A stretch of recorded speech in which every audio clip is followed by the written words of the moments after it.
এটার বেয়াদবি বলে না।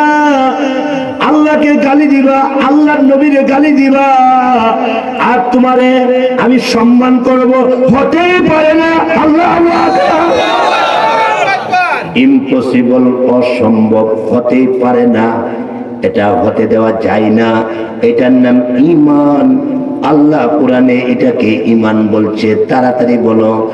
এমনি আব্দুল্লাহ ইবনে উবাই ইবনে সুলুল ডাক দিয়া কয়, আমি যদি না বলি এমনি ছেলেটা তলোয়ারটা এইভাবে খিয়ামের ভিতর থেকে তলোয়ারটা বাহির করছে, বাহির করে ডাক দিয়া কয়, আল্লাহর কসম, আল্লাহর জাতের কসম, আল্লাহর সিফতের কসম দিয়া বলি, তুমি যদি ওই যে আল্লাহর নবীকে সম্মানওয়ালা না বলো, একটা কূপ দিব, শরীর থেকে তোমার মাথাটা আলাদা করে বানাইবো, শরীর